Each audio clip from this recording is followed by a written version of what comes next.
The Trump administration, this is interesting, taking its toughest stance against Russia yet with this expulsion of 60 Russian diplomats from the U.S. The White House identified the diplomats as intelligence officers, as often happens.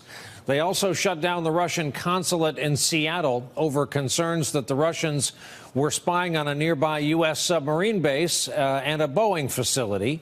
The moves are in response to this nerve agent attack, the poisoning of a former Russian spy and his daughter in the UK. It was a coordinated attack with 14 European allies who blamed the Kremlin for the attack. So that's what this U.S. action was a part of. The White House today commented on the relationship right now between Washington and Moscow. This is not the type of conduct that the United States or allies can accept, but the president still remains open to working with the Russians on areas of mutual concern, counterterrorism, for example, and others. You know, that's really up to the Russians to decide. The president has not addressed the latest developments personally on television or on Twitter. Politico is categorizing the reaction this way, quote, "The dramatic move continues a two-faced U.S. policy toward Russia, further escalating official diplomatic tensions even as President Donald Trump continues a friendly approach toward Russian President Vladimir Putin." Here to talk about all of it, Frank Figliuzzi, former FBI Assistant Director for Counterintelligence, and Clint Watts, former FBI Special Agent and member of the Joint Terrorism Task Force. Both gentlemen, MSNBC national security analysts. Frank, when I heard about this today, I thought it was maybe the most normal thing the administration has done in 14 months. This is the kind of thing you used to do. It's an expected response to a horrific act in London by Vladimir Putin. But I can tell you, Brian, today a lot of counterintelligence professionals, including myself, really were asking the question, what just happened? Has the president actually changed his mind about Putin?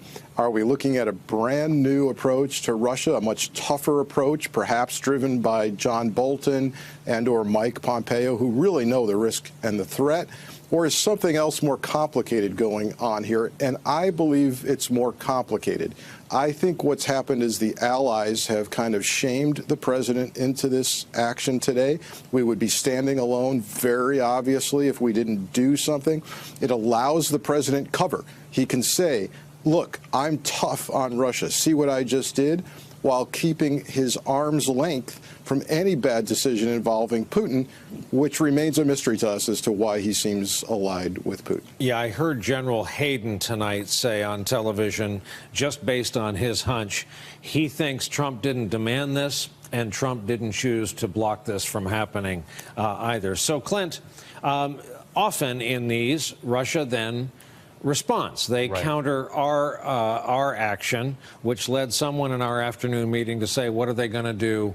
Rifle through our election? Haven't they done enough already? Do we really expect a Russia counter response to our move? Right. We should expect them to, do an expulsion themselves. And they were literally taunting the West today on Twitter, saying, oh, who should we, throw out of the country in return? And what ends up happening is we ultimately lose in this because Russia stacks the deck against us. They put far more spies into foreign countries under the cover of diplomats than the U.S. or even the West would do to Russia. At the same point, it can actually help Putin in a way because it looks like he's besieged by the world. He's taking on the world, and now he is being besieged and being punished for it. And then the Russian people are, in many ways, and their immigrants around the world are punished as well because they don't have access to their embassies. If we really wanted to go at Putin, we go at oligarchs financially by putting pressure on them. They will put pressure back onto Putin in the financial system. And John McCain sort of brought that up today. By the way, we knew Russians were using office space in Seattle. Did we just figure out that Boeing is in Everett, Washington, and oh, there's a submarine base out there? What's the cover for that Seattle story? I think it was just a way to provide some sort of context to the American people about why they picked Seattle. We've already squeezed them in other places by closing off consulates, San Francisco, Washington, D.C., New York. We've taken these measures in terms of putting pressure. So if you squeeze them in all these places, ultimately there's only a few places left, and Seattle was a natural place. And Frank, to your initial point, you've got this action today which looks old school, like we used to do to the Russians, but then it's complicated because Donald Trump doesn't match it with any kind of a statement. Donald Trump, when he last spoke to Putin, congratulated him on a victory in a rigged election and never mentioned, by the way, you guys can't use that nerve agent in public. You can't use it to try to assassinate individuals in other countries. There's an interesting dynamic going on here, which is ironically that we have a president who really wanted to cozy up to Russia, proclaimed publicly that wouldn't it be great if we just got along, thinking wrongly that somehow Putin would reciprocate with friendship. All that's done for somebody like Putin is give him license to do whatever he wants around the world, including now, it appears, the poisoning or attempted poisoning of a man and his daughter, an important individual that, you know, we swapped in a prisoner exchange, in a spy exchange, right out of a John le Carré novel.